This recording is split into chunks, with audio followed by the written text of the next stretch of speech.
All right, we will call the meeting of the Board of Directors into session at 6:31 p.m. on June 16, 2020. I will note before we even get further that the agenda that went out had last month's date still on it. So I would have bet my house and Brandon's house that had been changed, but apparently not. So, all right. Lisa, do you want to do a roll call? Yep. So I have Brittany Horseman, Brandon Smith, Becky Springstead, Beth McDonald, Jack Llewellyn, Lisa Myers, Christina Grant. I see Miss Robin Morrissey with us tonight, and Carmen Center. And we have Amy and Brian on as well joining us. But if there's a vote, that's the order I'll call for roll call. Sounds good. And we have a quorum then. As is our practice in these remote meetings, we'll take due notice of the mission statement and move along to community comments, should there be any. Hearing none, we are now 3 minutes ahead of schedule, and we will go to the principal's report. Wow. No community comments? What? Jeffco's last board meeting had 2 hours of them, so. So here we go. I sent you just, my rough outline. The national stuff that we're all watching is how COVID cases are spiking in other states. Colorado seems to be doing pretty well. I look at the data frequently. So I guess other states, as they enter in their spike, what are they going to do with public policy as far as everybody's school starts up in August around the country. So we're just kind of watching that.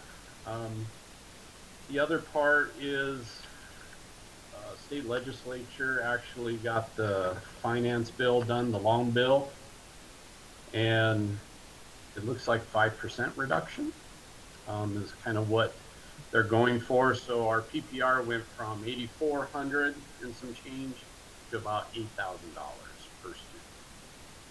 So that's what Amy and I are working around, that amount. Obviously things like the Gallagher Amendment, how property taxes kind of go out, work out in the formula, that'll come to impact the next school year. 2021 is where we'll start to see county taxes affect school funding. So this year, that's why the number's so high. So we need to plan ahead for that. Other than that, I've been in multiple Zooms, health Zooms, charter school Zooms, you name it. They're all saying the same thing. Let's wait till July. So that's the short of it, is everyone's real tentative to make a leap on any kind of policy right now until other policies shift. One of the things that I'll show you coming up is part of my slideshow for the town hall. And I can kind of address some of those key points around. We're just in limbo right now on a lot of things. Moving down my agenda, the restart planning. So let me see if I can share here. Oh, Jack's got me disabled, or whoever the host is. Maybe it's Brandon. Can you open my share settings? I cannot open your share settings, but if you want me to put, I can, or I can just put it in the live stream and share. You got it. It should be done. Is it good? Thank you. Yay. All right. That works too. Let's see here. I like it. Okay. Let's see here. How come okay, it's just taking a little bit. So what I have here is we're working on our town hall and kind of our restart. So let me just kind of take you to, we want to get back to in-person learning. But really, the crux of things.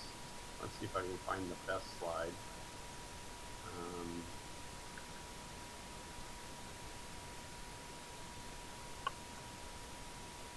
Okay.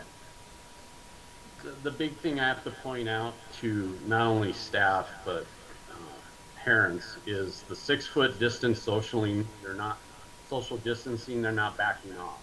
So when we're designing classrooms, those kids have to be 6 feet apart. So in their front, to the side, if they're in the back of the room or towards the wall, you gain a little bit of space there in the rest of the room, but basically a 6-foot bubble around every kiddo. The other important part is the students have to stay in a cohort all day.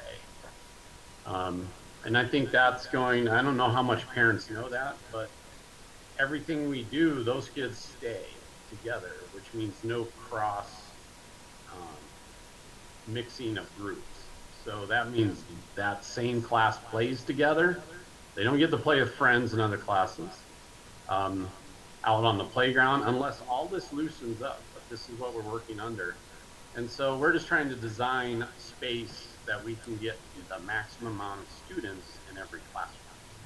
So what I've sent out to the staff is their classroom measurements, and then each teacher has to determine how many kids can you put in a class safely. I don't want to push the edge where we get in trouble with county health or anything like that.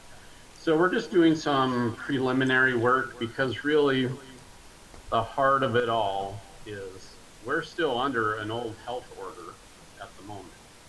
So Jefferson County, the county itself, works under the state board of health. So their policies line up for there's a waiver right now by Jefferson County, not public schools, but Jefferson County, to start opening up the group. So that same waiver would be like for restaurants, to reopen gyms, things like that. So there is a petition out to say, hey, what about schools? We have not heard anything yet. Because right now we're still under the May guidelines of the 10-to-1 ratio with the teacher. So I know there's all this media blasting all over, but that's great. It's adding some maybe political pressure, some conversations, but that's not the order. The order is still 10-to-1. So that's why we're all kind of spinning in circles until we get an updated policy out of Jeffco, the county, which comes from the state, which also works with Governor Polis. So I know he said, hey, we want 20 to 25 kids in every classroom. That's great, but until policy changes, it's all talk at this point. So what we're doing is I'll be showing parents kind of these drafts we're going through. This draft's a 15-to-1 ratio where it'd be kids only come to school twice a week. The previous slide is kids come to school once a week. The one piece that is flowing is childcare. And we, at this point, I haven't seen it written yet, but we have permission to run 20 kids in a preschool kinder class. So we'll see if that sticks. That changed everything, because now we can get parents in who have 3 and 4-year-olds. We can get our kinders in. Kinder is still being funded full time. We can start collecting tuition from parents. That saves a lot of headache, that in itself. The trouble is, what do we do with lower and what do we do with upper? So until we get some better scenarios, I would love for 25 in a room, because our average class in lower is about 26, 27 kids. Our average class size in upper is 24, 25. We're right on the bubble, but until anything changes, right now, the hybrid schedule, 2 days a week, is the best we got from first grade up. So that's kind of running our world. We have a staff meeting tomorrow where we're going to be what's called testing. I have these next steps here. We have to test how many students we can socially distance in a class from first grade up. And that means, are we going to have to lose some furniture? Can we reconfigure the room? What is the appropriate amount? If we can't get any more than 15 kids in there, then that's what we got. And then we have to wait to see if anything changes in July. So I can share this. It's not quite done, but I'll share this PowerPoint with you at some point. That's just the time-consuming part, listening to a lot of medical experts. You know, the policy is still, it is what it is. There's no decision on face shields. There's no decision on, can we put up a piece of plexiglass at a 4-foot round table to get more kids in the classroom? No decision there. Even called Tom today, begging for any under the table information, things he can share with me. Nothing's really changed. He did say though, that we should really plan on if there's any bold move we want to make as a charter, and that would be to, how do we get as many first, second, and third graders in the building as more of a priority than trying to get fourth, fifth, and sixth, which are older kids. You also got kind of the state statute of kids can kind of fend for themselves around the age of 10. But it's the little 6-year-olds, 7 and 8-year-olds that we got to figure out, is there any way we can get them in school more days than 2 days a week?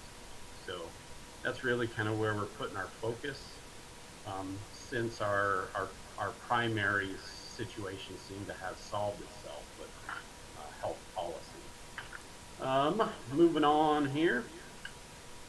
Survey data. Ooh, we had 224 parents, and which was great. And it echoed a lot of things such as, we love school, let's open up schools. So I'll be sharing this data not only with parents, but you as well. So we just got kind of some general sense of how many families have single child families. And we have about 60% of those families have a single child. So that's good data to know. Some is just kind of that levels, how many levels are responding. Lower, you can tell, 117 responses. That group of parents really wants to know, which was surprised me. I really thought the primary and lower would probably be higher, but upper's higher than primary itself. So maybe those parents had already kind of figured out, well, you know, we can get daycare here, things like that. But I think we can, once we show parents that our primaries kind of open up the capacity, that'll help a lot there. How many days a week does your kiddo need so that you can go to work? And of course, 5 days a week was the biggest at 44%. The rest of the data is interesting. I mean, the second one's 1 day a week is the bigger data point. I don't quite understand that. Maybe it's how I asked the question. I thought 4 days a week, just me predicting the data would be the second largest, but it was not. So I think the 1 day a week is there because there wasn't a 0 days a week. Gotcha. Okay. That would make sense. So it made that one go a little higher. Mm-hmm. But I think this one's the telling part. How many students or how many families want remote learning, and we're roughly at 8-9%. That's the biggest design problem that we have. If I would have had 30% of parents say, yeah, we want to stay at home, I could get 2/3 of our class probably in school more than 2 days a week. But with that data point right there tells us everybody wants as many days as possible, and they don't want remote learning at this point. So, which speaks, I think, largely for why they're at a Montessori school. I mean, why remote learn when you're, you know, let's get the Montessori. It's the whole premise. We've even had parents say, well, if we can't do Montessori, we can just go to our neighborhood school because the remote model is not that much different among schools. So, because it's so much screen time. So I think that tells us that we need to offer Montessori as best we can. That's my interpretation at that point. And then, you know, the rest is siblings want to be lined up. That's a pretty telling data point, 97%. So we can definitely do that. That means about 40% of our families need to figure out how to line their schedules up if we go to any model that's less than 4 or 5 days a week. I don't have to go over everything. I just want to give you the gist of it. And the comments largely, correct me if I'm wrong, people who've read that, parents had a lot of concerns about students wearing a mask for 7 hours a day. That was just an overwhelming theme in the comments. I think there is going to be some flexibility in that. So if we can socially distance students out and say they're working in their little area, I don't see them having to have a mask on all day. Staff requirements are different though. The adults are obviously in a higher risk category, and we as a staff are going to have to figure out when to have the mask on. Anytime you're fairly close to a student, obviously mask on. Maybe there's some buffer where a teacher could maybe take it off at the front of the class and get far enough away from students that they get some fresh air and talk. But a lot of this is widely untested. How other countries are doing it are not, it's not America. It's not how we do things in the States. And so I think we're going to have a small rebellion, to put it lightly, from parents and students wearing face masks all day long. I think that's just going to be everywhere. I think the same data was in Jeffco too. So we're going to have to figure that out. What does it mean for a 5-year-old versus a 12-year-old? Maybe how kids are in the hallway. Maybe that's when we wear a mask, things like that. But we're waiting for a little bit more clarity on that. I think the other concern that parents were showing was just something consistent. You know, can we get a model that gets kids in schools no matter how many days and be on a consistent track and get out of the remote learning business as best we can. Let's see here. Next, staffing update. We hired a primary teacher. So Erin Smith is her name. She actually works for AMI as a lead trainer. Has loads of experience. We're excited. One of our assistants from Lower is moving to be the assistant there. We do have a vacant space at Lower. Angie Mackey's decided not to return. She would love to return after COVID's over. So we do have an open lead position there, and then we still have an open assistant position in Miss Aaron. So those are our two staffing challenges at the moment, of trying to find what we're going to do there. A lot of applications we've looked at, either people have picked up jobs or they're not interested in teaching this next year. And I can see why. So there's some hesitancy on applications at this point. So we're hoping that maybe expanding our exposure, we can attract some more people. If not, I have some possible backup plans with the staff we have to cover for a year. So working on that. Professional development, we're working with Seth Webb this summer in each level to really look at if we're pushed to remote learning again. So some families are going to be remote learning regardless. It's their choice.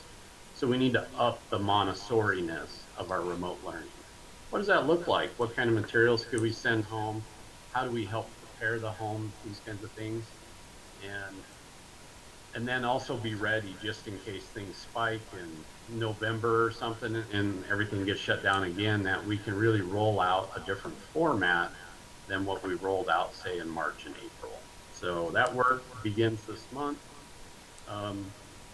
We're looking at the READ Act change. We're looking at better ways to support our readers in classrooms. So there's a couple different PD options that we're looking at. Nothing fully decided yet until we got budgets.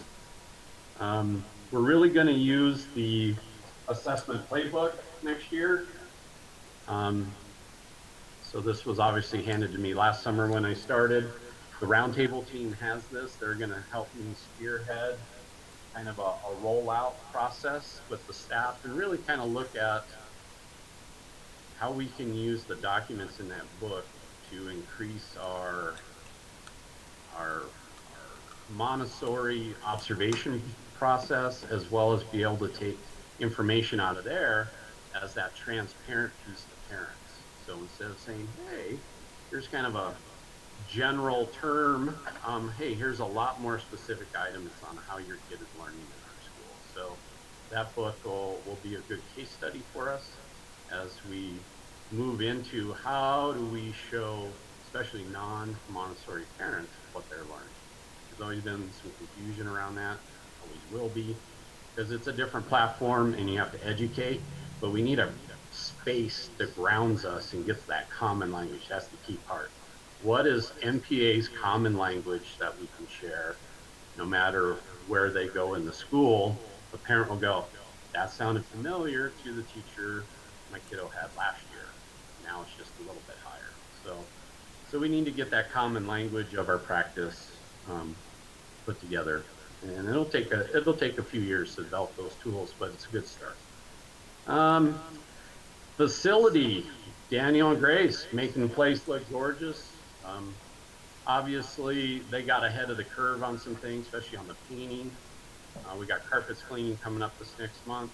The big push, though, is how do we go to touchless everything that we can and that we can afford. So we're going to get touchless paper towel dispensers, touchless soap dispensers. We're going to look at removing the bathroom doors and putting more partition wall in, so it's like an S-turn. So there's still privacy maintained in every bathroom, but students are not touching door handles, okay? Because that would just be a constant cleaning process all day long. I'd have to have a person cleaning door handles all day. So we got to come up with ways to get students in and out of highly used areas. Bathrooms are one of our highly used areas. So we got this partition project going on. I think it's going to work pretty slick and still maintain privacy. Outdoor education projects. We're trying to build as much outdoor learning space as we can in the garden. If you saw Facebook, you probably saw chainsaws going. Brittany's husband Nelson's out there cutting logs. We're just trying to make some stumps for seating. And tomorrow Daniel and I will go out and look at the garden space and figure out the best locations for outdoor classrooms, work with Lucina. But students are going to need to get outside, and that's one thing I want to explain to parents. If they're put in a cohort, that classroom all day, they need to get outside and do other things, like PE will be outside, things like that. So the outdoor just became very vital to getting through the COVID situation because of the isolation even inside a cohort classroom. So I'm excited about that. We'll update you next month on what we can do out there for classes. Enrollment. Amy sent out the enrollment update. We do have some decline in enrollment. We are down. We have 66 families who've decided not to come back since the last. I mean, we knew of some, but they really popped since our meeting in May to now. And what I've been doing is I've been working on the data a little bit of why so many, what's it look like? What are the reasons and what groups are leaving? So the categories look like just families that are moving. We've had about 8 families say, no, we got to move because of probably the current situation. But it's not as many as we thought. It's 8. Families who want siblings to attend the other sibling schools seem to be a pretty important driver. We had 18 families decide to align their family into the same school. And oops, I got a wrong column here, sorry. There we go. Or there's cousins, or there's other extended family members. So there's some reasoning behind that for families. I forget what that column is, but I think the other one is wants middle school. We had 12 sixth graders that would become 6th graders, so they left as 5th graders. we had 12 families, as we know, want to go and jump into middle school 1 year early. So those are the big numbers there. Alignment of schools, things like that. Neighborhood schools was higher than I thought. There's 6 there. Not sure of the reason for that. But when we start looking at the numbers across, our projected 370, we're below that projection right now. Now we can still enroll students all summer, but I think parents are waiting to see, okay, what's the neighborhood school going to provide as a model? What's the charter going to provide? So we got some room in our primary to fill those classes back up. We have some room, obviously, in our lower L to fill up. And as you know, it's hard to get students to come in at the 4th or 5th grade level and acclimate, as well as just even apply to come to those levels. So that is the grim news. We are going to have to struggle and fight for every kiddo that comes into the school going forward. Okay. So that's highly important at this point. So that drops our budgeting, that changes our budgeting thinking. That's why I've asked Amy to keep us at our 10% reduction, even though the state said we're going to drop 5%. I think we need to be even more geared towards cost saving, despite the statewide news on the budget. Okay. June and July work, you saw it in the slideshow. We got to figure out how we're going to flow students in and out of the school, how we're going to start the day, end the day, staggered schedules. So that'll roll out much more in July. I think celebration-wise, we're starting to get a sense that school's coming back. I met with the upper team. We met over at Clement Park on Friday, socially distanced. But what a pleasure just to sit and talk as human beings, not through a screen, and talk about school, share where we're at in each other, in our lives, enjoy a little humor. So we're actually doing that with each level, where we're going to set up some socially distanced things this summer just to reconnect. And I think that's it. We celebrated a crazy end of the school year, but now we're celebrating the work together again. Some of the future thinking pieces. There's some talk about adjusting the calendars at the district level, so keep that in mind. They may push back a week so that it gives traditional schools ample time to plan for whatever environment we're going to start up in. Not sure we need to do that as a school. If we have our plan, we could maybe stick to the calendar we already passed out to parents. However, if we wind up going to some kind of hybrid two-day-a-week model, I don't know if that means any kind of calendar changes as well. So we're just going to have to take a look at that as it comes up. I did get Seth Webb to join your board retreat that Friday night from 6 to 8. So he's on board. We got that. If you need him to join your retreat on Saturday, please let me know, but you could at least do that first evening. He's also going to join the MPA roundtable retreat also for a couple hours to launch that book study that we're doing and any other work that pops up. So that's what I got. Any questions? Sorry, I'm over, Jack. I have one quick question. I know there's always new families that are, typically at the primary level that are coming in. Have they been included in all of this communication, or do we have a plan to start to include? I just am thinking, if I've got a 3-year-old that I plan to send in the fall, I might want to start to know some of this info. I'm just curious kind of where that stood. Well, we use Infinite Campus, as our data. Okay. And then we use Messenger that sends out all the big communications. The problem is Jeffco won't, according to Veronica, won't be rolling that over probably till late July. So I think we're going to have to build our own spreadsheet of emails and start emailing all our new families ahead of time, because emailing new families in August isn't going to work. Right. This whole COVID thing is going to change how we do things. Families are going to have to know their classroom teachers, especially first grade. You know, our kinders who became first graders. Those families are going to have to know in July, not August. Those kiddos that went from third to fourth, those families are going to have to know in July.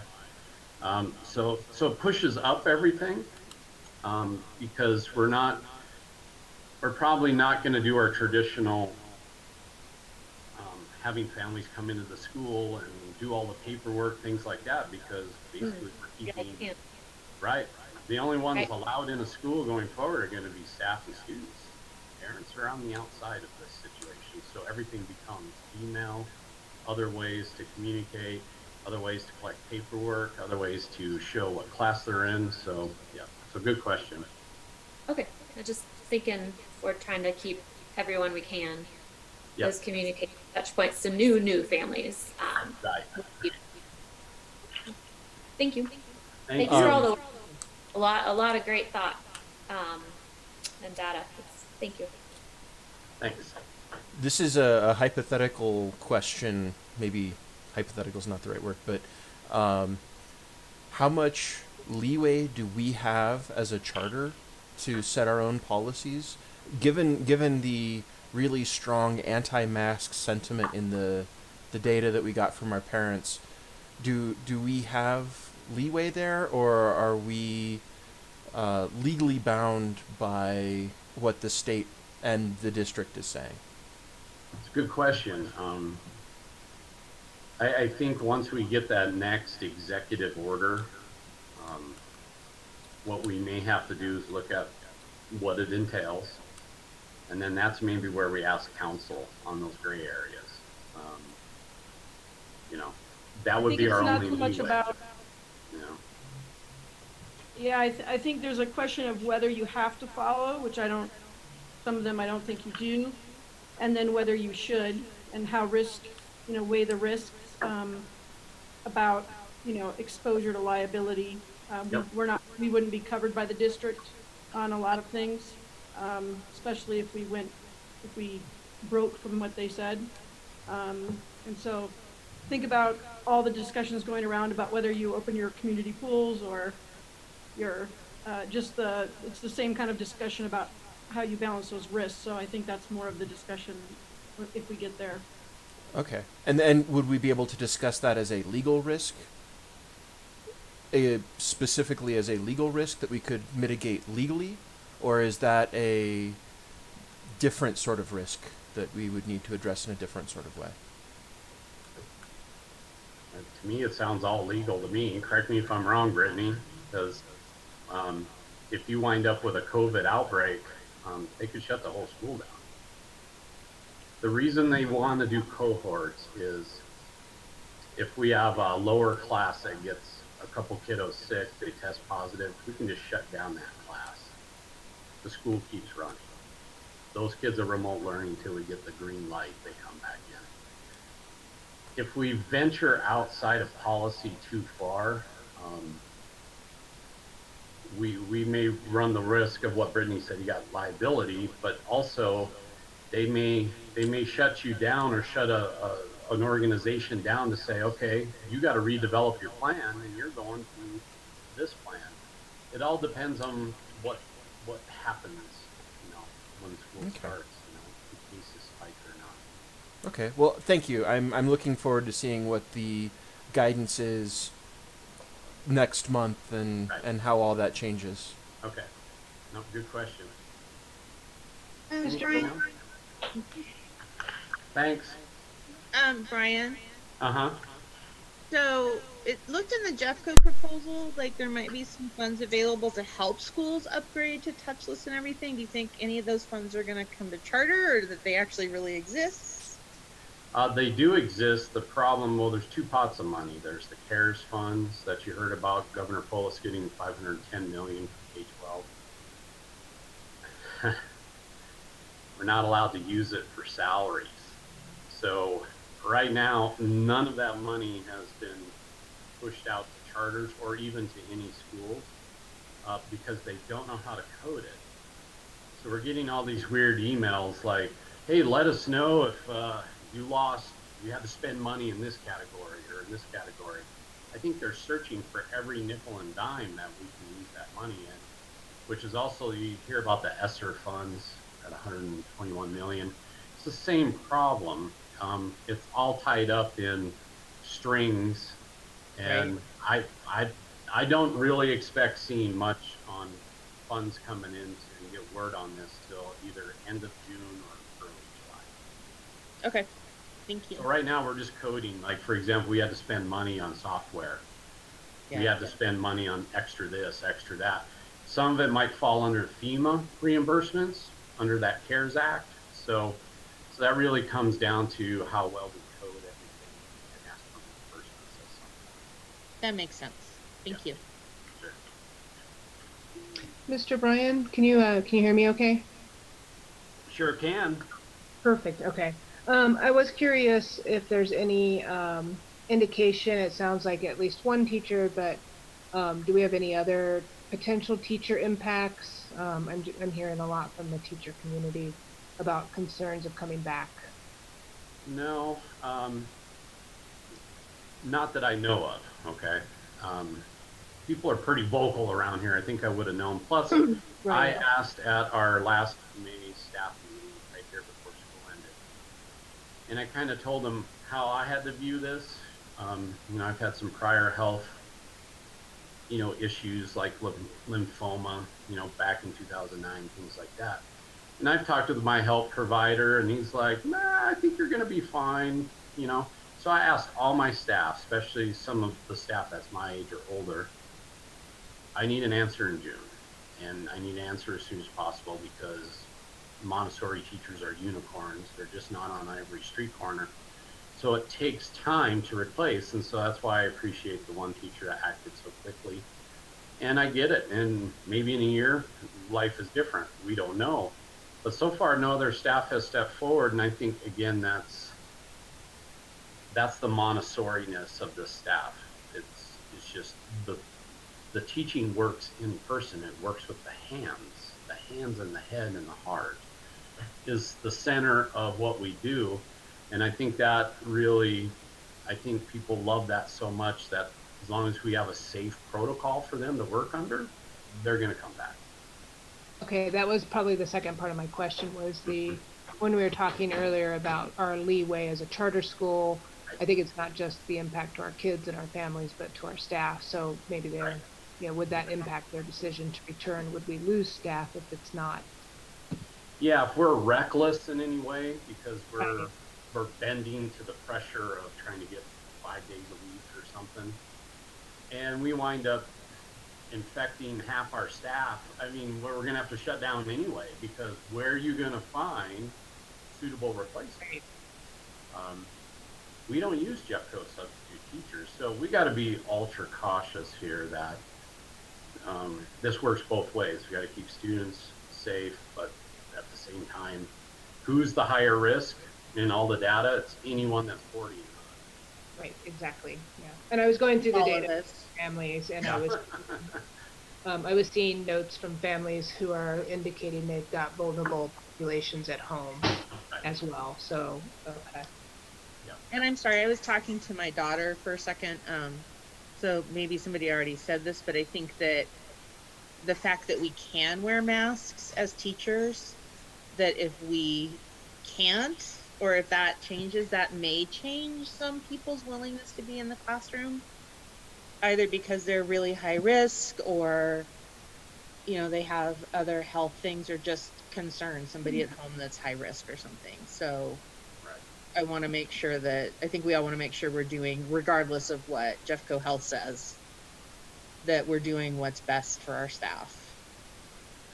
And I've already talked to several staff members, and they wear a mask everywhere versus other people feel a little bit more loose about it. But once you come onto the property, how you interact with students in the distance is how much you have the mask on.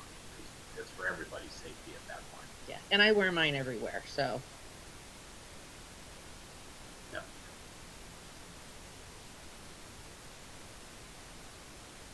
Anything else for Mr. Bryan? Hearing nothing, we will move on. Thanks, everyone. Oh, wait, I had one more thing. Great. I'm kidding. Yeah, I knew that. Thanks. Okay, committee reports. Zach, Beth, and Brian. I don't think we have much to report. Beth, do you have anything that we didn't say last time? Nope, I don't think we have anything new, really. I attended a day-long webinar, sorta. I got the notes. I can only attend so much. But the state did a kind of a refreshed accountability training. So, and I haven't even told Beth about this because it was just late last week. And but it really kind of comes down to maybe some better defined tools to look at the data. We did a pretty good job of building, I thought, a pretty complete UIP. We can do better. There's some other categories. So I got some helpful hints about that through that training, and the next time we meet, I'll just bring all that information to the SAC on what's the newest thinking at the state level. Have we made any progress with respect to a chairperson? Or are we kind of where we were? Yeah, we're where we were. That'll be for August, I think, when we get the group together again. Then we'll be able to bring that up because I don't anticipate anyone's going to do much over the summer. So. Right. Okay. Just wanted to check. No, it's a good group, but I think everybody's kind of waiting to see, hey, can we get a meeting going? And is that in person? Is that going to be a Zoom? So we're hoping that August we'll set that meeting and we'll give you an update. All right. Thank you. Finance. Amy, Brian, Brittany, and I know, Amy, I kind of negligently put the review of the budget as a separate agenda item, but if you want to cover that now, we could do that. Do you want me to share my screen, or do you want? Yeah, let me stop sharing mine. Sorry. There we go.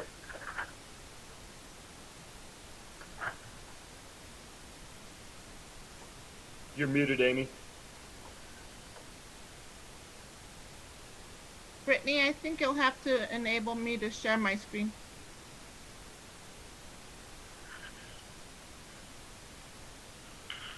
Can I just note how Robin has the flowers behind her and stuff? It looks like such a pristine setting, you know? I'm not surprised.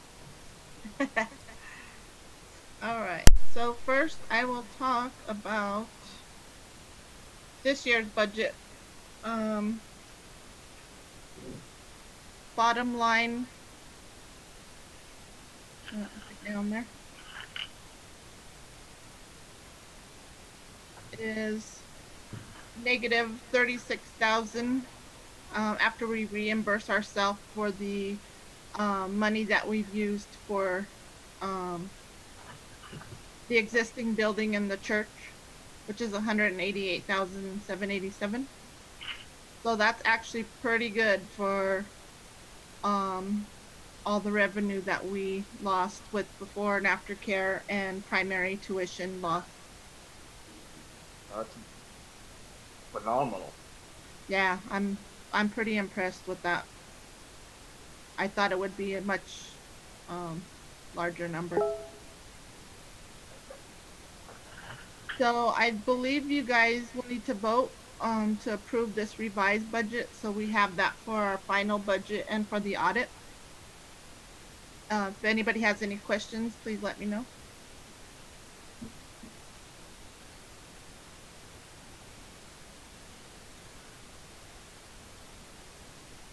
Is this truly closed at this point, Amy, or how long does this carry through until the next? Pretty much, we closed the books on June 30th. So this is pretty much where we're at right now. We've got a few other expenses that will be coming through, but other than that, we're pretty much done.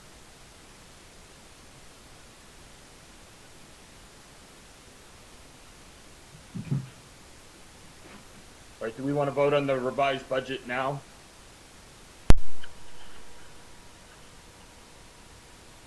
Or said differently, would anybody like to make a motion to approve the revised budget? Shouldn't that be the treasurer's job?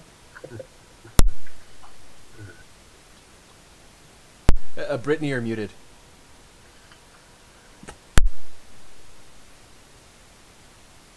I move to approve the 2019-2020 revised budget.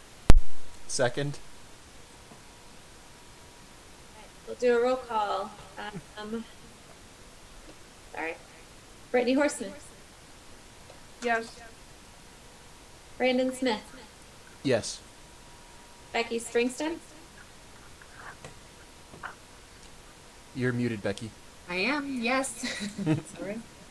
Beth McDonald. Yes. Jack Llewellyn. Yes. Lisa Myers. Yes. Christina Grant. Yes. Carmen Center. Yeah. And then I'm sorry to ask this, but is it still Aaron that I should call and vote for, or should I call on Robin? Robin, yeah. Okay, move it. Then I will call Robin. Morrissey. All right, thank you. Sorry for the confusion on my end, just the note taking. With that, the motion passes.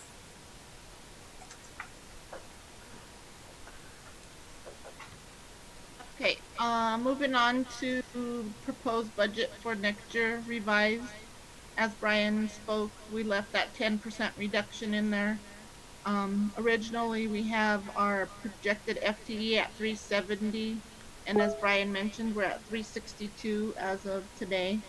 I don't see an issue getting to the 370, but we just don't know what enrollment's going to do over the next month or so when we start making some of these decisions. So that's why we felt better leaving that 10% in to give us that little bit of a cushion there, and not knowing if we have a second shutdown,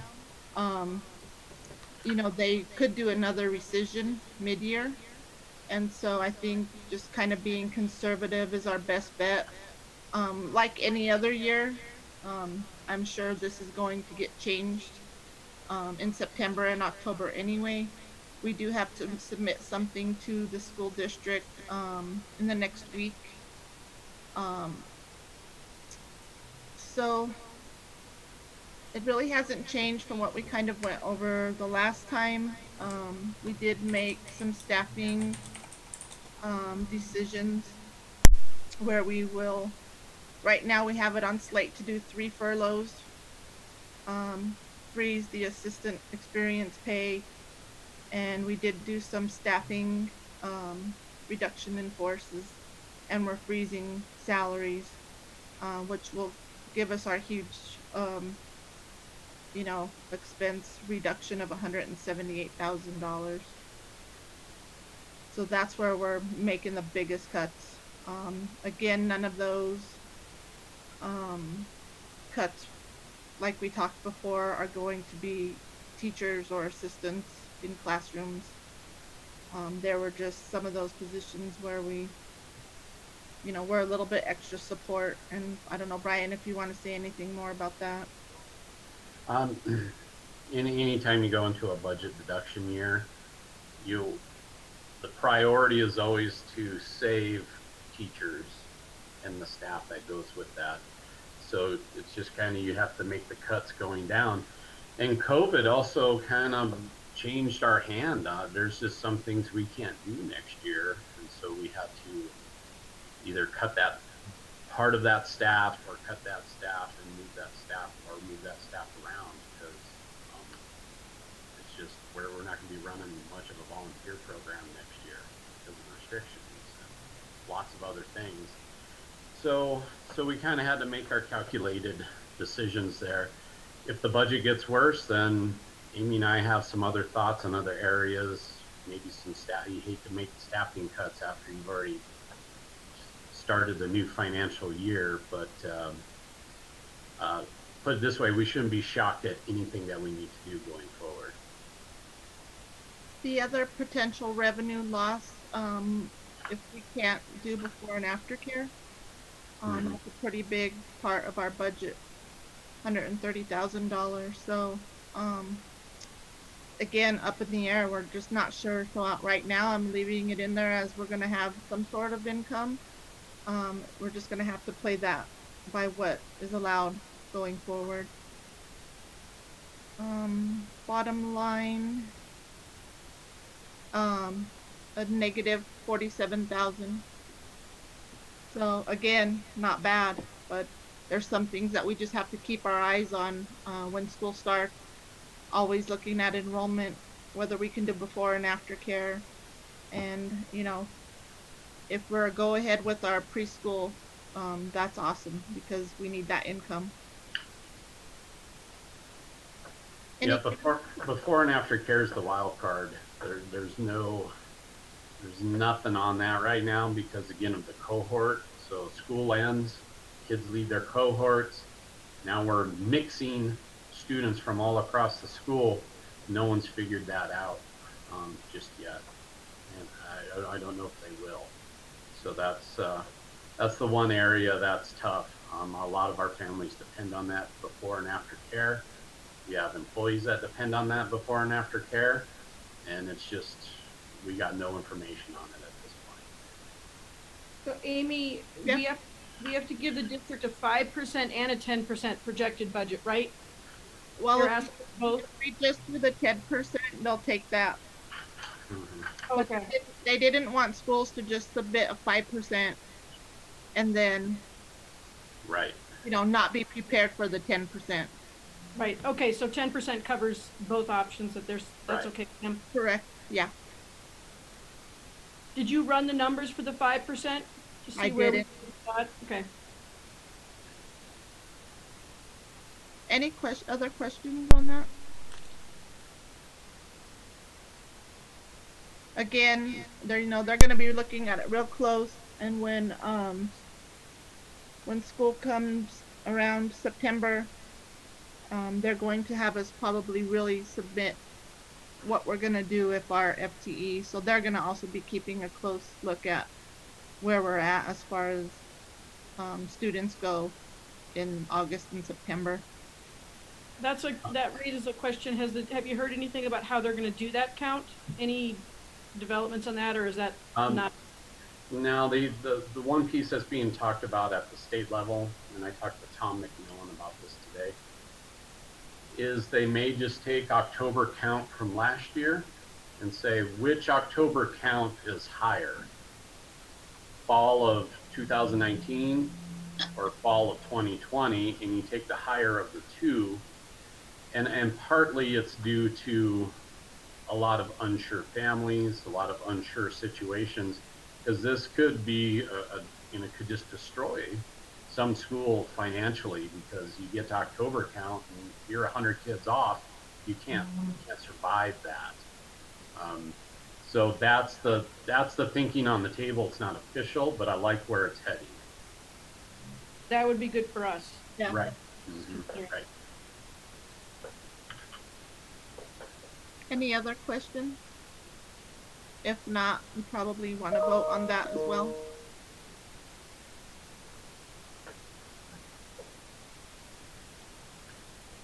We have a motion. I move to approve the 2020-21 revised budget. Second. All right, roll call. Let me read this. Brittany Horseman, Yes. Brandon Smith, Yes. Becky Springstead, Yes. Beth McDonald, Yes. Jack Llewellyn, Yes. Lisa Myers, yes. Christina Grant, Yes. Carmen Center, Yes. and Robin Morrissey. Yes. Okay, that motion passes. I don't know if we want to talk about the meeting that Brian and I had about MPA North today with the architects, or if you have that later, you want to do that later on the. Yeah, can we hold that until we get over to the? Yep. Okay. Yeah. which will only be about 30 seconds. So, oh no, we have to talk to Robin first, so that'll take longer.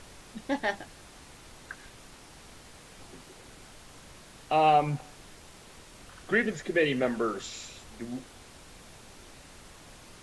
I think we need a grievance committee, and we need members on such a committee. Am I correct that we do not have? So there's me. It was Amanda and I for the last year. And so I'm happy to keep doing it for the sake of continuity. So I just need somebody to join me in case there's a grievance that crops up. Do you have any volunteers? I'm assuming that they have to be board members, right? Yeah. For that. Okay. Then not me. Otherwise, I would volunteer.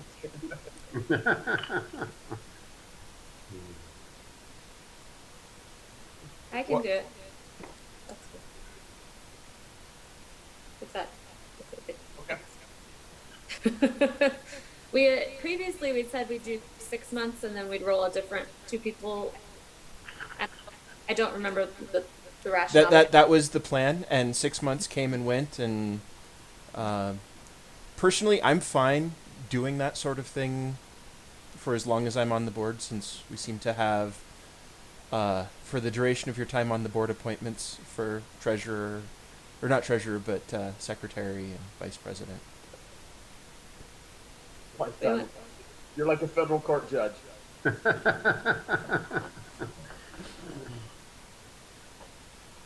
All right. Well, why don't we calendar this for 6 months, and at least we'll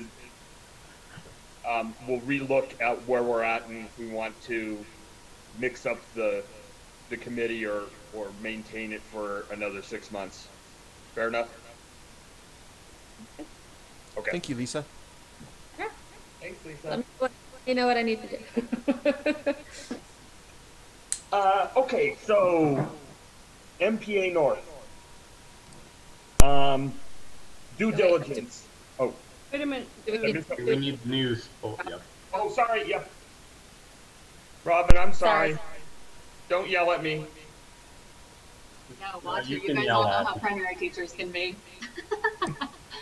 So I'm Robin, everybody. I know most everybody. I've worked with most everybody on the board in different capacities around the school, different places. So I'm fairly comfortable working on a board. I was the staff liaison at a previous school, so feel pretty comfortable, but I'm just really looking forward to learning a lot and making a big difference for our school. I really love MPA, and I'm really excited to, help our school moving forward even through these difficult times. Thank you, Robin. Christina, is there anything else we need to do at this point?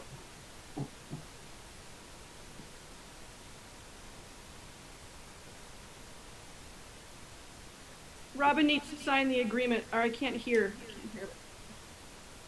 Christina, if you're talking, we can't hear you. I'm sorry, no, my son ran down right during that time and was very concerned, and I missed 30 seconds. We were just looking for your sage wisdom on what the process next is for Robin as the new staff member on the board. Brittany, I think you mentioned it. It's the signing of the board agreement piece. How did you handle that virtually for Becky, etc.? Was that just sending it and signing it, or do we need to do that for everyone? Just send in it and sign it. That's how I did it. So, and maybe Jack, however you think it should be done.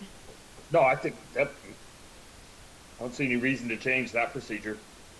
And then the other piece of it would be, of course, the permissions to the docs, document storage. So we'll need to make sure that we have that.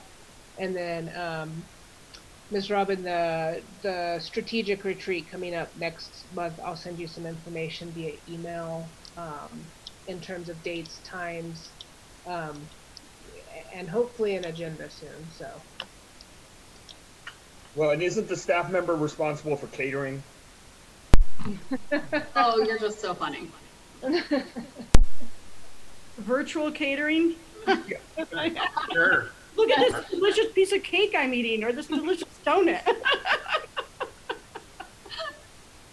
That's okay. I'll be virtually drinking, so it'll be fine. The best part, Robin, if you guys ever get to meet together again, is that Brittany bakes. And Brittany brings lots of really yummy food to meetings sometimes.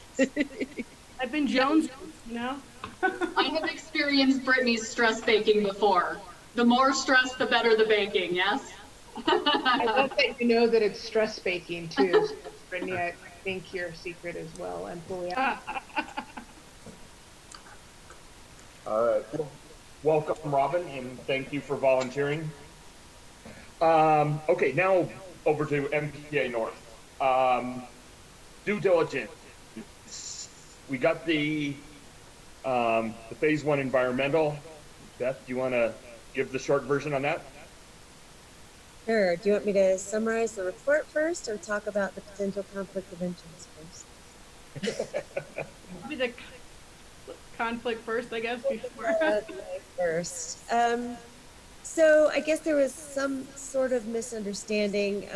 My firm was hired to do the due diligence, the phase 1 environmental site assessment for the church.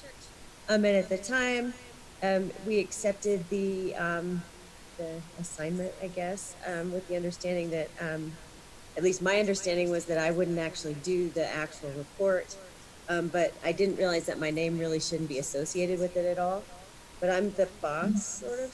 So I review all the reports, so my name's on everything. So my name's on it, but all I did was walk through the church and take pictures and then review and make sure that the staff member who wrote the report didn't miss anything. So that said, we did not find any environmental concerns, no recognized environmental conditions with the property, and it's, and you wouldn't think so. I mean, it was possibly agricultural land before it was developed. And there was maybe a dry cleaner over in that shopping center where the Elvis Cinema is for about 3 years. But it wasn't even the kind of dry cleaner, it was just a drop off. It wasn't even the kind that uses chlorinated solvents. So there's no risk really associated with this property that is, maybe somebody accidentally dumped something there and who knows, but there's no issues with this property. It seems like a really good purchase on the environmental side. Okay, thanks. Speaking for myself, I have no issue with respect to a conflict of interest. But if anybody else does, speak up and we can figure out how best to address it. But under these circumstances, I personally have absolutely no issue. Hearing none, we will move on. Cool. Anything else you want to talk about, Brittany, on the due diligence process? Can you talk about appraisal, where the appraisal's at? It's in process, but it's only just in process. And I won't get into all the details, but we were told 3 or 4 times that we didn't need one by people anyways. So, and I've got the emails to show it, but we've got it started. The appraiser had a death in the family, so he's a little bit slow. He needs a few additional documents, all of which have to be documents that I'm getting for the zoning process as well, which I can talk about in a minute. So it's going forward. We have no issue. We know where it's going to come out. It's just, and so what we're doing is, they call it a summary appraisal, which is not a market analysis. It's a real appraisal, but it's not as extensive as you could do. And we've talked to DA Davidson and stuff, and they said that would be absolutely fine. That's all they needed. And there's no reason to believe, again, without going into too much unnecessary detail, at one point there was a concern that the bank, if we did a bank financing, whoever the bank is, would want control of the appraisal process. And so we were treading water on the appraisal, not wanting to, and so, anyways, we're fairly certain that this, again, summary appraisal will work for any bank that ends up, if it ends up being a bank finance as opposed to a bond financing. So I think we'll be in good shape. It shouldn't take too long, and I expect, I expect it to be fairly smooth and fairly quick as soon as he gets back from the funeral. And believe it or not, it was kind of hard to get people who were available. I thought it would be, there's not that many people who are good, commercial appraisers that everybody kind of knew and would sign off on and felt comfortable with. And believe it or not, they still have work. So, on the zoning process, that's the biggest hiccup. And hiccup's probably the wrong word, but it's going to take a little bit of time. I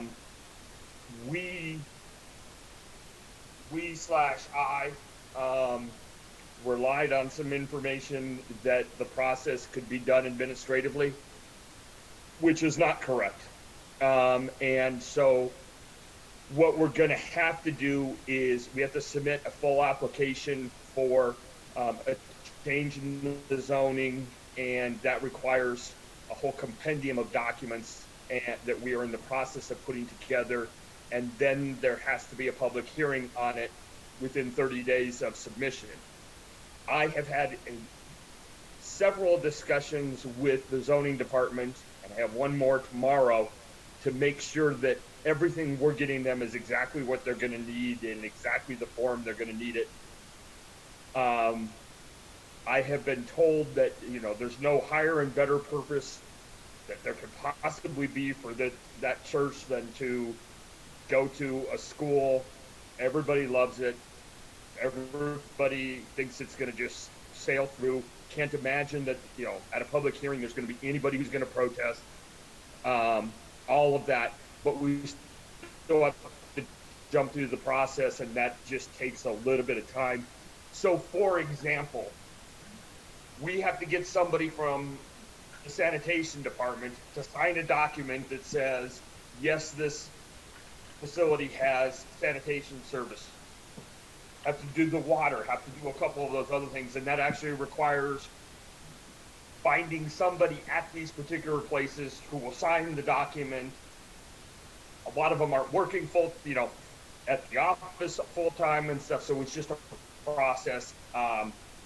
Lisa has graciously volunteered to help put together a nice package once we get all the documents, and then we will, at the hearing, we'll do a presentation and we'll put together a PowerPoint, which is just basically, what are you going to do with the building, etc.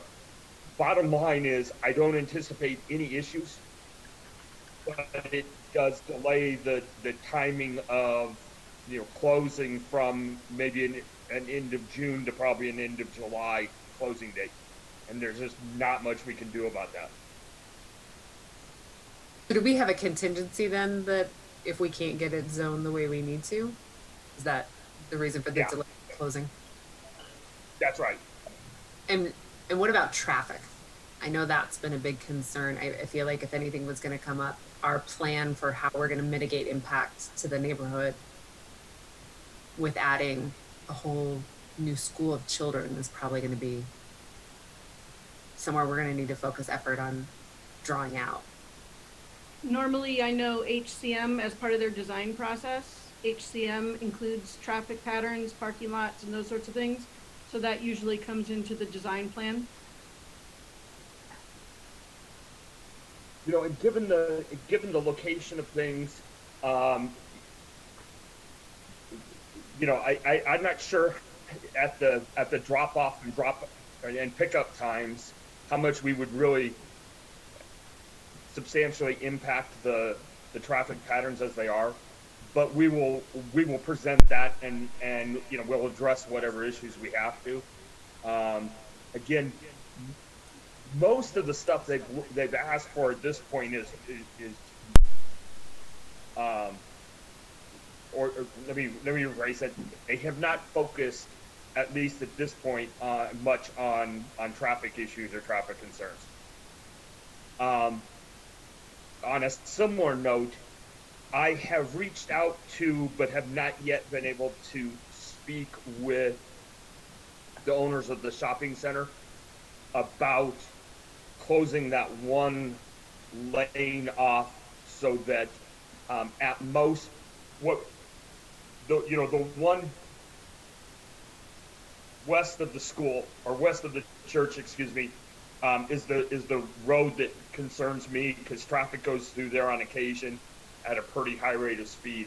And so if we can block that off so that people can't go, the most then we would have is that one little corridor off of Kipling there. And I think we're hoping we can close that off too, and just leave it available for, the only concern we have is making sure that there's no issue with emergency access. But you know, when that easement was put in for mutual use, it was really before they had the two big access points off of Bowles and off of Kipling. So I don't think the building is going to have any real concern. I haven't pushed it at this point yet, only because that seemed to be a little bit lower on the have to know list, and figuring that's one of those ones we could work around. My goal is to get all of the documents for the zoning application by this time next week.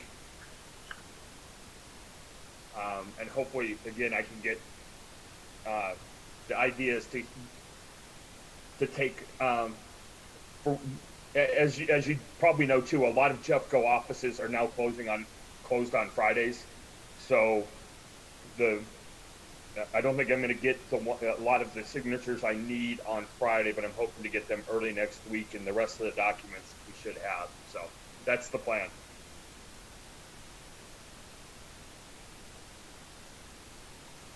So do you want me to share my screen now so we can kind of go over some of the zoning things that HCM went over with us today? Yes, ma'am. All right. Before Amy, if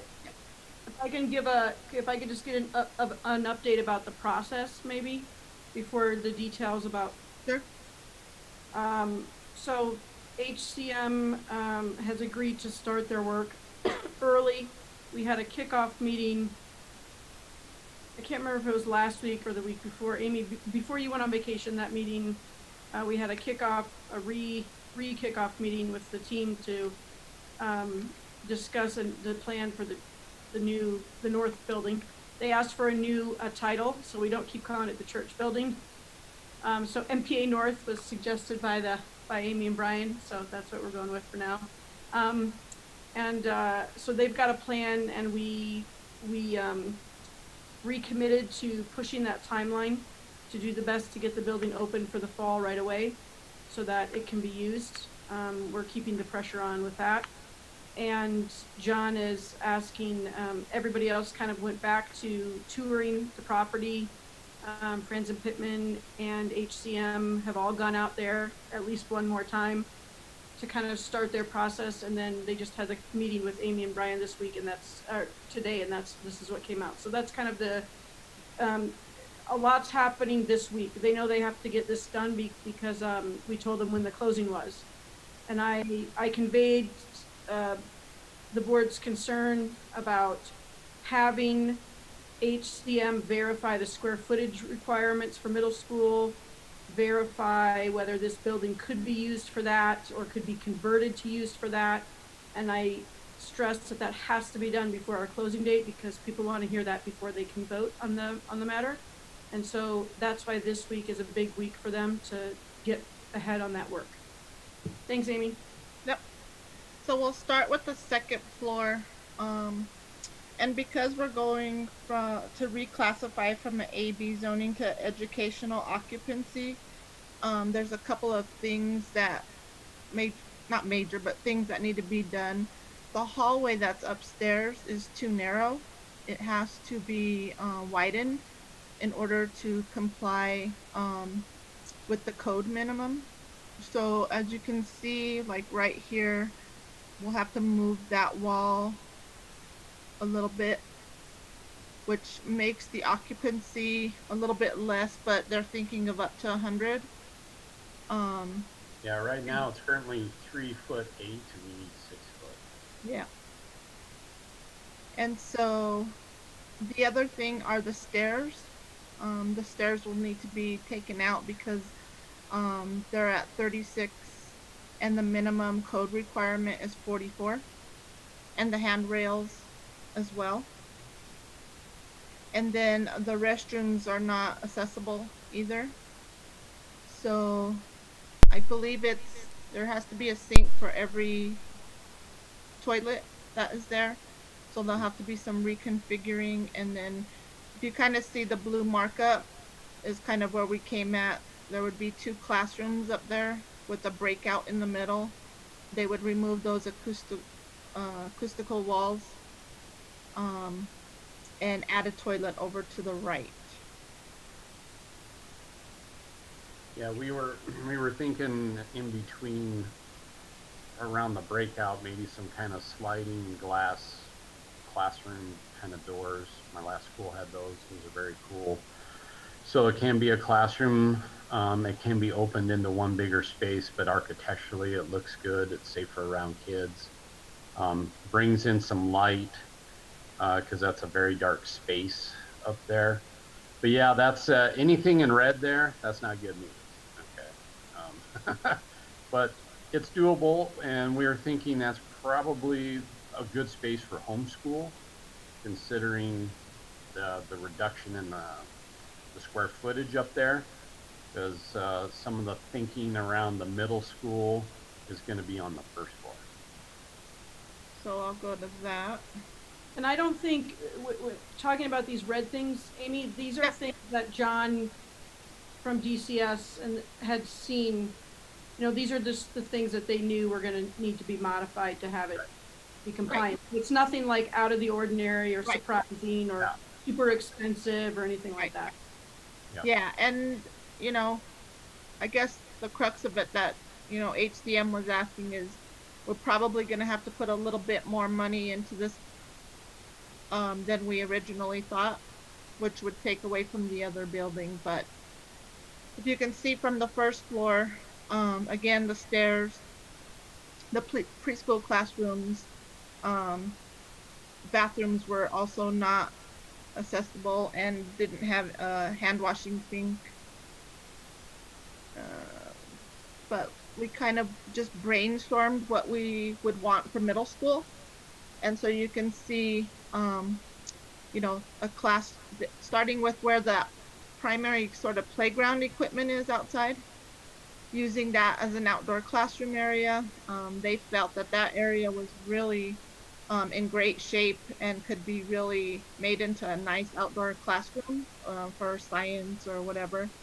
A breakout room, a couple of classrooms here for science, and then breaking out into the big auditorium with perhaps a small area for a cafeteria, and that kind of would be done using a different material for the flooring. So right now it's all carpet, but you know, putting some flooring in to make some defined breakout spaces. And you would still be able to use the auditorium to, whether you wanted to teach music, theater, have assemblies or whatever there. Keeping the kitchen as is, and maybe converting an area into a culinary arts for middle school elective. And then having some specific areas for volunteers, and then some office space. And they didn't see any problem adding the secure vestibule, but they will need to rebuild the front entry ramp because it's not accessible either. It's basically just a ramp. So but they didn't feel like that was a big deal either to get that in. And then again, the bathrooms down there would have to be reconfigured.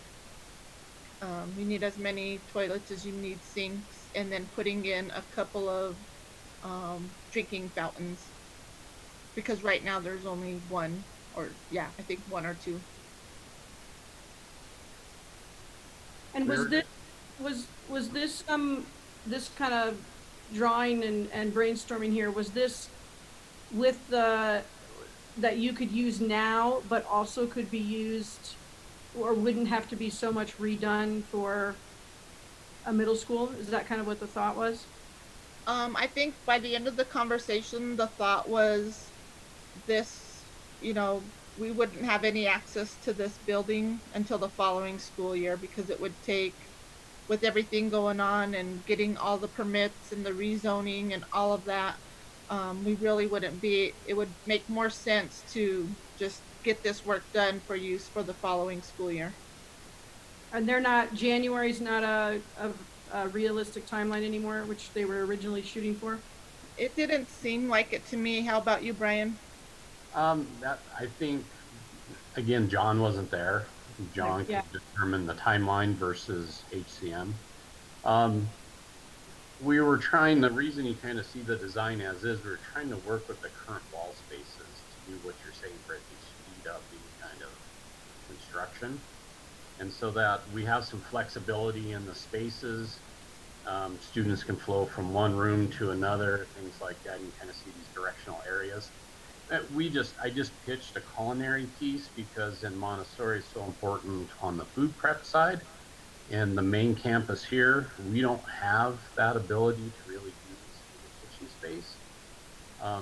So that would be kind of a win-win for the South Campus as well as the North Campus, maybe to develop very Montessori specific part around the food part, and talk about a big attraction.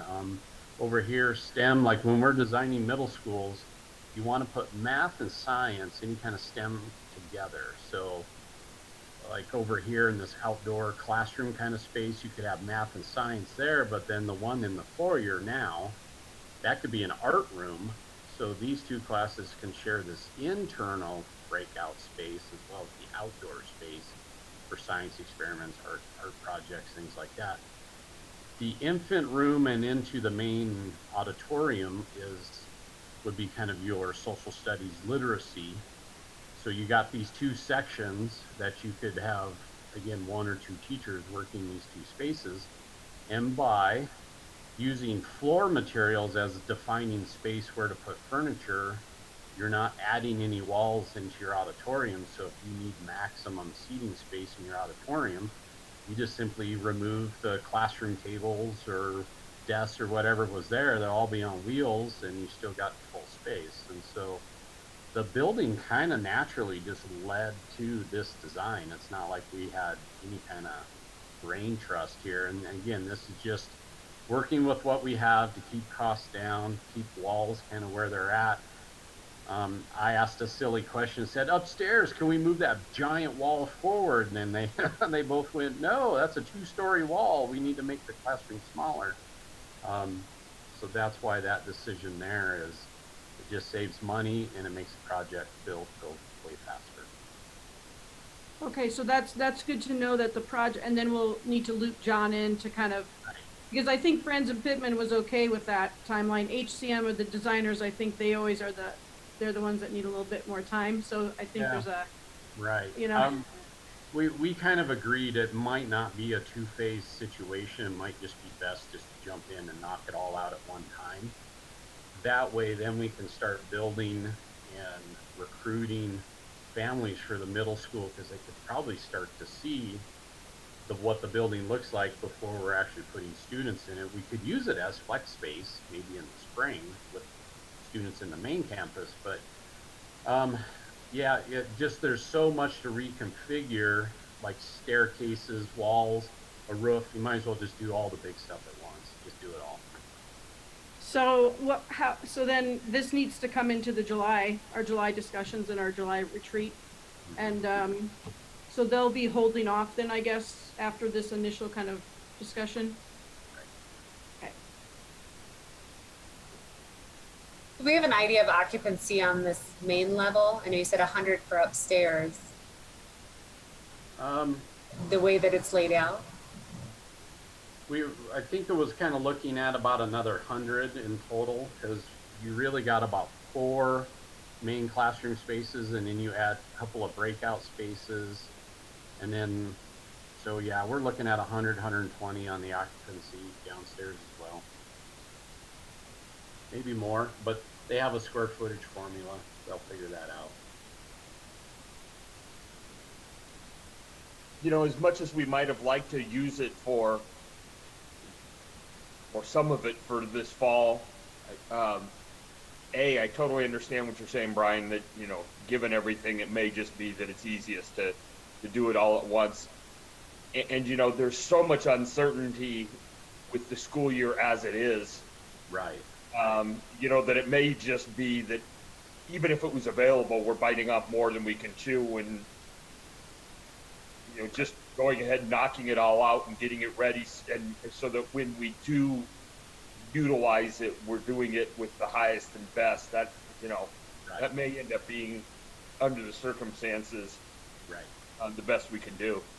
And really, if you look at the timing, if you tried to do an e-occupancy and you had to fix a few things, you're not going to be open until November anyway, and you're going to have to close down early to do your second phase anyway, because you're going to need more than 2 months over the summer to finish it. So it really timing-wise doesn't make any sense. I think we give John the task of saying, can you get this open as soon as possible, but do it all.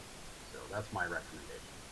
And I think that's going to end up being a cost saver in the long run, because we're not going to be investing 200,000 to do it one way and then have to reconfigure it for a middle school to.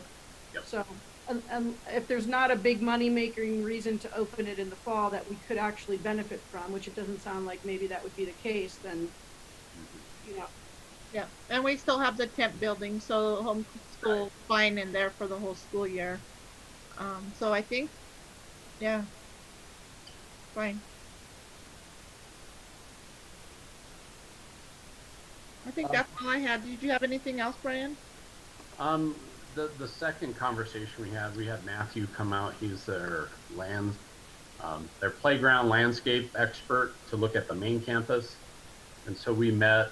We didn't get any drawings for that, but basically we just echoed 3 priorities. One would be just good security around the building as a high priority. Number 2, outdoor learning spaces. And number 3, a field over on the east side of the school that's irrigated with turf.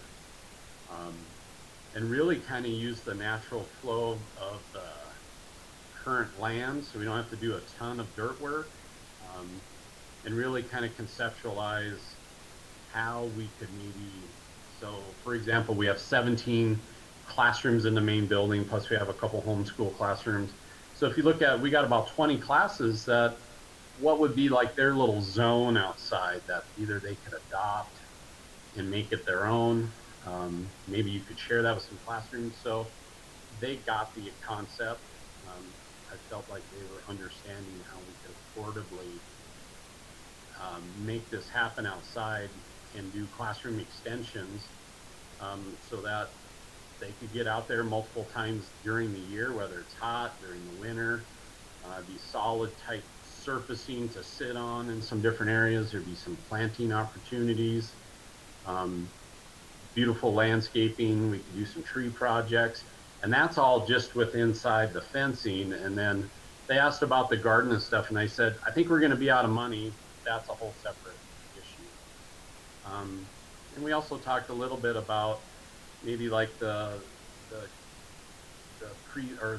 ECE extensions. Maybe we could get a little bike track out in that one far corner that also addresses not giving preschool or primary additional playground, but maybe we can put it somewhere else on the playground. So we wanted to advocate for that as well. That don't forget the little guys. And Hey, Brian, have a question about the field discussion, because that was a pretty low priority. We had kind of, when we had done our, what are the top things, did that come back up at the school as a now a greater priority? What do you mean as field? Like just a grassy space? You said an irrigated field, which was kind of like going to be like a soccer area or something, is how it was originally on the Yeah, that's drawing. why I said it's third on the list. Oh, okay, okay. Again, the grading's done over there. It's fairly flat already. You'd really be putting irrigation in. I said, well, maybe instead of doing sod, we could do seed. But we got to do something better than the weeds. Otherwise, it's going to be out there for another 20 years. But they got the concept. For us to use the space, we need security. Then we want to be Montessori outside, and the third is the luxury of grass.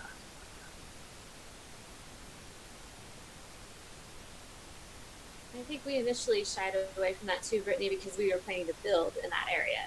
That was church property, if I'm remembering correctly. I think the field is on the very east side that touches the fence and the Lily Gulch. Yep. Off the music room. Okay. Yeah, Right. so I think I misunderstood. My question was, I get it, because you were meeting with the landscaping and outdoor education people. And so of those outdoor areas, these were the 3 priorities. That's not to say that something in the building might take a priority over that, but for the outdoor spaces, that was the priority. Okay, I didn't understand. We want to get a cost. We want to get some design concepts.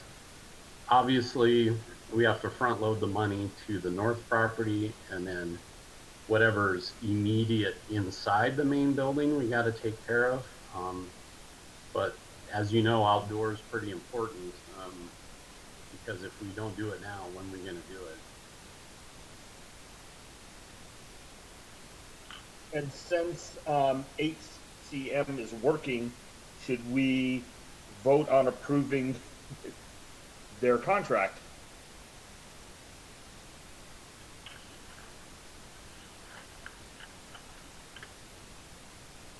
Miss Brittany? Did everyone review it? Because I didn't see it. I'm concerned that it didn't go out, and I just want to make sure. I thought it previously had gone out, so that's my mistake then.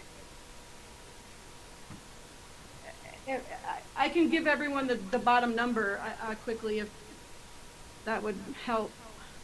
Is this a contract revised to incorporate the church and Yeah. a new situation like upgrades at this school, the existing school? It's only a quote for the north building. Oh, It's okay. extra 5,000 something. I have the exact amount here. I can pull that up. They just issued a quote for their work for that. So Brittany, if you share your screen, Yep. it will not go out to the live stream. Right now, it's the Brady Bunch faces for the live stream. Okay, I am finding it. Sorry. In all my. And I apologize, that was my misunderstanding. It hadn't gone out, so.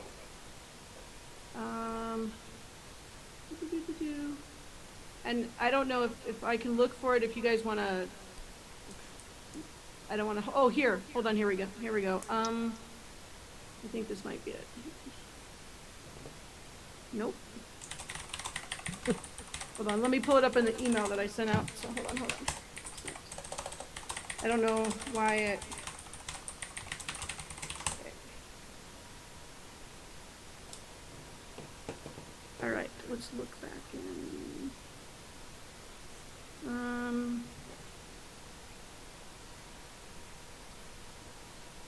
When was our last board meeting? Here we go.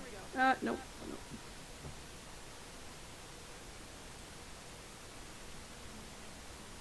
Here we go. Okay. All right.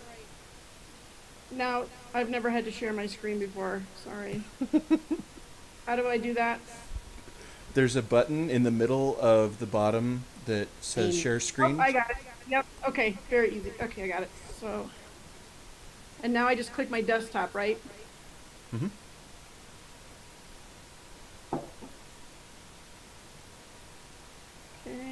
Brittany, Brian did it. Ooh. If Brian's a professional, though. That's all right. Oh my gosh, it says I can't because it says I have to reboot Zoom or I have to, Zoom has to quit and then restart in order to share my screen because of the settings. So, Jack, can I send it to you? Or can I resend it? Let's see here.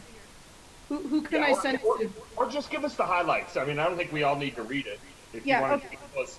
It's just the bottom line. I can give you the bottom line number of what they quoted is $5,600 for the church, the North Building, which encompasses some of the work they've already been doing, with them that you just saw today with Brian and Amy.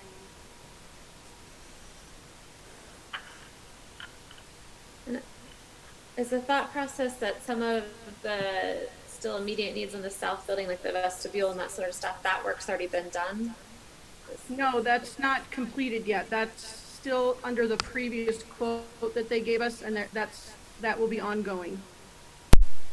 We looked at that today, but we, because they did initial design when we had the whole package. But we decided not to change anything in their initial design, so they're gonna just lift that out of the old blueprint and make it a separate standing project. But we had quoted, the quote that we had already agreed on for the design phase includes construction drawings, and they haven't gotten, even for whatever area we choose, like that security, vestibule, the front office, or those sorts of things, they're still going to be doing that at the same time that they're doing the church building or the North Building. Does that make sense? Yes, my question is that going to cost us even more? No, that's included in what we've already agreed to. Yep. Okay, thank you. And I'm just going to send it out. I'm going to just forward this, send it out to everybody, if that's okay with you, Jack, just so everyone has it. Yes. Okay.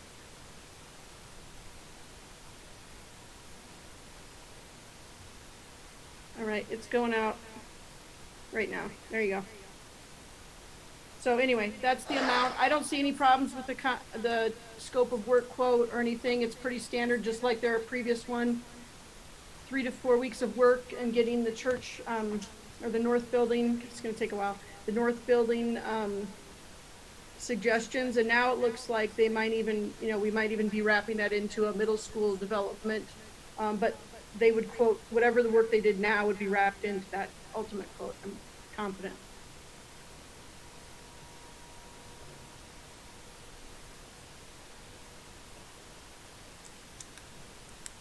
Would So anybody like?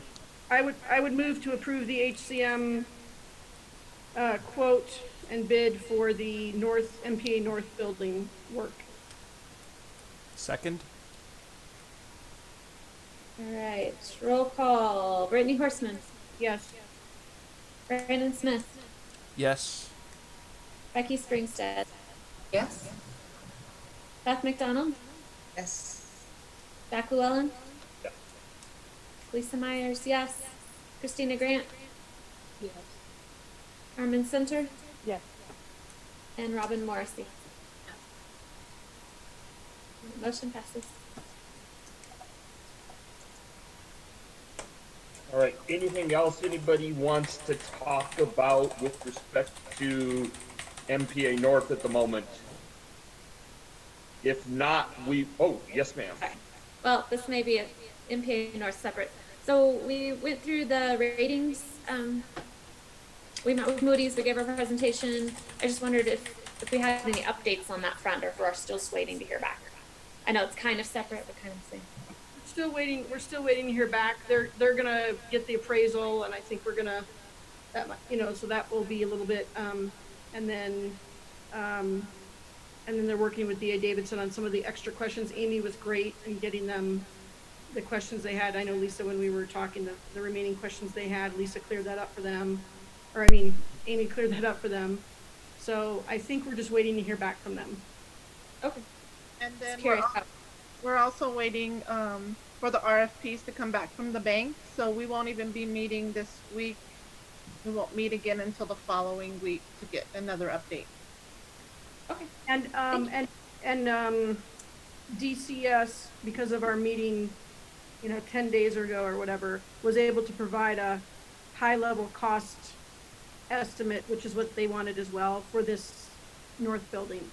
So he put something together, cost projection, and sent that to them. So that's one of the things.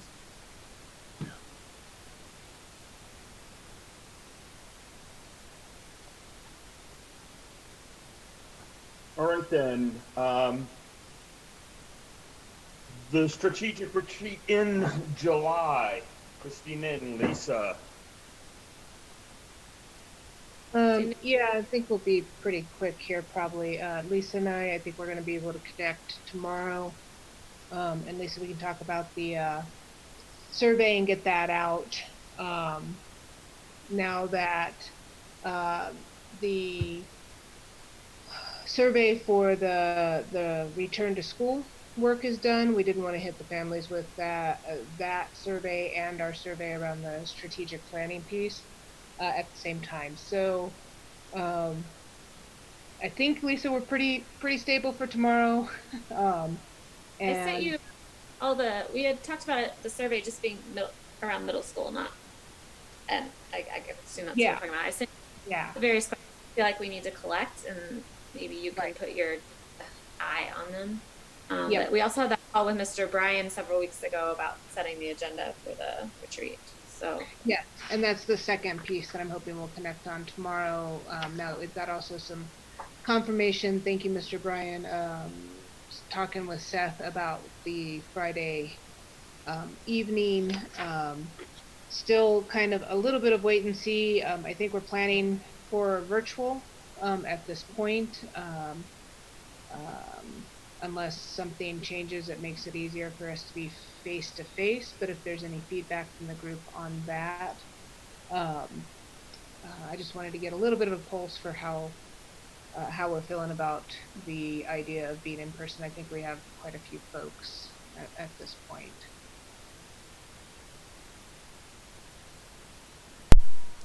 So I'll go first on that one. I have a high degree of confidence that I've already had COVID and I am long recovered. So in-person meeting for me is no concern, but I am very sensitive to the fact that I am unique in that, potentially. I have no problem meeting in person. I have antibodies. Wow, Superman.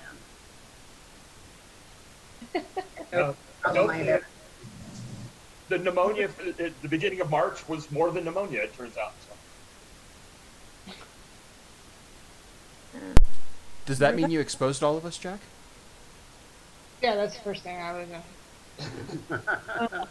Well, good thing I skipped that officers meeting. I'm kidding.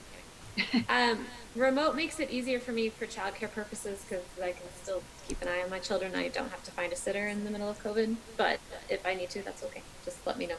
Okay. Oh, that's a good point as well. There's that consideration. Okay, we'll continue. I'm still thinking in terms of trying to prepare both pieces in case there has been a lot going on from Memorial Day over the last few weeks. So I'm just still trying to plan for multiple options in case we start to see any changes in what's happening in Colorado. I know we're fairly stable right now, but we can take a look at that. Okay. So not a huge number of updates there. We should be able to get that survey out, be able to have some data available to review, and I think we know the topic of conversation, is going to be fairly heavily focused on the middle school work. So I don't think we've had any changes around the agenda topics, unless there's anything anyone wants to add on at this point. Would you mind sending out the questions you're going to send, just so if someone wants to send that, like says that they have a question they want to send, if they're not duplicating efforts, if you guys have already put it in? Okay. Yeah. So Christina, I don't know if you're interested or not, but my daughter and a couple of her friends that went through Montessori middle school would consider coming and talking about that experience if that's something that you're interested in. I think that would be fantastic to have sort of that personal experience. I think we got a lot out of our last strategic retreat, having former students kind of weigh in as well. Okay, I'll talk to her some more about that. She's a lifelong Montessorian, and the other one, I think the other two started in upper L and lower L, so they would kind of have both perspectives. Right. All right. Cool. Yeah. Yeah. Thank you. Okay. After Lisa, tomorrow after we chat, we can then maybe, Mr. Bryan, if we can reach out and make sure we're aligned in terms of Seth's time and topic items. And then, you know, aside from that, I think it's a pretty targeted strategic retreat kind of conversation, and it'll be pretty straightforward. I think we had ambitions of like reworking a few of our themes, and then also talking about some of the SAC accountability piece, but I think a better use of our time is a bit more targeted. Yeah, that's what I think. We'll take a look at maybe agenda items. We can have some extras in case things go incredibly rapidly, smoothly type of thing. But right, I think we'll probably be able to spend quite a bit of time on our primary topics. Let me know if you guys are going to want HCM or whatever to be there to weigh in on, if we're talking about the North Building. I can ask them to be there if you just give me the time, and I'll see if they can make it. Sounds good. All right, I'll give the rest of my time back unless there's any questions. Help us catch up. All right. Oh, Christina, let me know for live streaming purposes when you have a decision as far as in person versus. Zoom. Yeah, will do. Okay, thank you. Yeah. All right. Monthly meeting attendance and updates. JCSC. I know Brittany, you sent out the summary. Anything you want to specifically talk about? No, I tried to summarize everything that was discussed. We're going to be meeting again later. I think one of the big overall takeaways was that schools weren't ready to talk about the social emotional, really dig into that. I think it was a good way to kick off those thoughts, to put them so everyone can, over the next 6 weeks or something, kind of like keep it in their mind. And I'm hoping when we come back in late July that we might have some more robust discussions about that.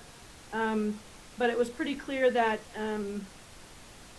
from the mental health professionals that academics might take a back seat next year for a while, not to ignore them, but that the significant social emotional needs of the kids is going to need to be a huge focus. Just in the ability of kids, you're going to see decreased attention, decreased ability to remember things, a bunch of those kind of things. So I was going to throw that out there to the accountability committee, just as keep that in the, in your head, percolating to how we might harness those changes and how that might affect how we analyze student success from that perspective. That's it. Oh, and the budgeting, which was, echoed what Brian said, of the 5% without the federal money. Okay, thank you. Anything on PTA last month that we need to? We don't have anybody now. It was always Amanda. Yeah. So we gotta. I would be happy to join the PTA conversations and report back. Bless you. Thank you. And did we reach out for the strategic planning, Christina and Lisa, about inviting them? That's on our right down. Yep. Take a note. Thank you. And then anything that we want to talk about with respect to Jeffco other than what we've talked about?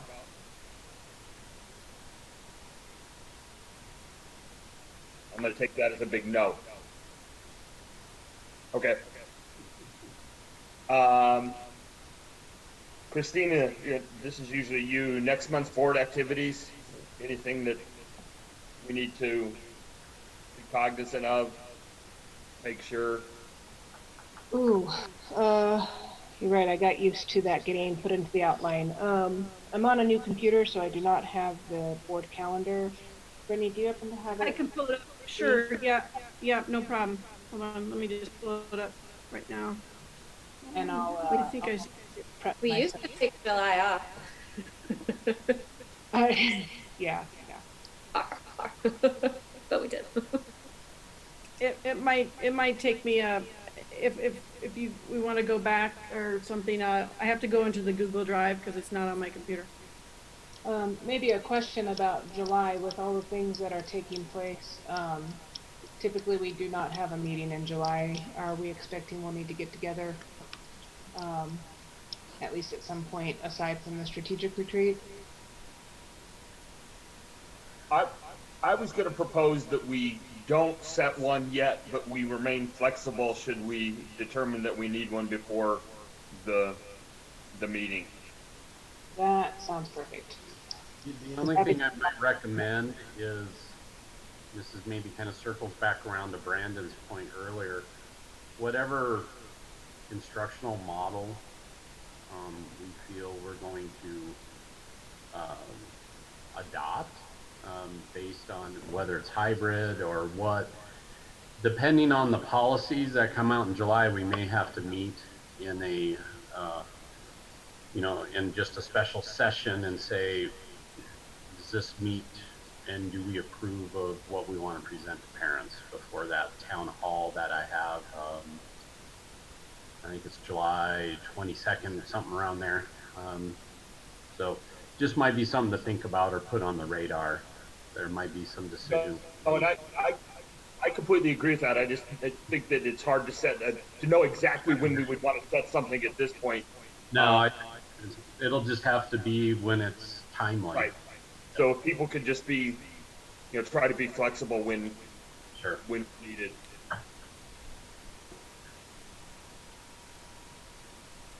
I can't. My internet had just kicked me off the meeting totally, and now it came back on. So I don't have. I found it. Oh, you did? Okay. It just says for June, vote on final revised budget and submit to district. Submit school budget to next year. Strategic planning retreat. Confirm with school staff, student parent handbook, employee guidelines, general information handbook ready for August publication. Plan for registration booth and plan for staff breakfast. That's different this year. Yep. Cross some of those off. Yeah. Is there anything we need in terms of the handbooks, parent or staff handbooks? I think it's all going to depend on our reopening plan, because it could be a whole new handbook that needs to be written. I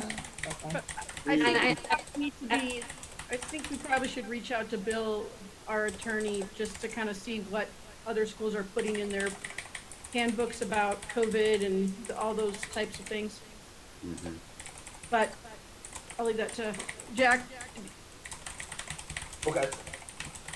I will reach out on that, and then we can loop that into the conversation when we find out what the plan is going to be. Does that make sense?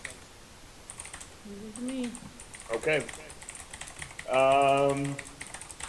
In that case, we can move on to the consent agenda. I move we approve the May 19th, 2020 General Board Meeting minute agenda, consent agenda. Second? Brittany Horseman, Yes. Brandon Smith, Yes. Becky Springstead, Yes? Oh, wait a minute. Becky, were you at that meeting as a board member? Yes. The last one in. Okay, sorry. Okay. Sorry. No. Beth McDonald, Yes. Jack Llewellyn, Yes. Lisa Myers, yes. Christina Grant, Yes. Carmen Center, I believe you were absent. I wasn't there, yeah. Got it. And then Robin, Abstain. abstain as well. All right, motion still passes. All right. Thank you, everybody, for helping me get through the first one. And I'll note we're 5 minutes early, so. Yay! What? Well done. Congratulations. Well done. Congrats. I joke, but you know, the time isn't the most important, but the conversation was good and stuff, and I appreciate everybody bearing with us, so, on this first one. So, thank you. Thank you, board. Thank you, Aaron, for all you've done. Thank you, And Ms. thank Have a great vacation for everybody who's going out of town or relaxing. and thank you to the live stream attendees. We had 7. Sorry, our peak playback was 9, so we had people watching. Yes. So welcome to them. Thank you for joining us. Thank you, Brandon. Thanks, Brandon. Thank you. All Have right. a good night, guys. Good night. Anybody want to move to adjourn? Oh, Second. Oh, sorry, I did lose my turn. let I that did. happen. All right. Okay. Thank you.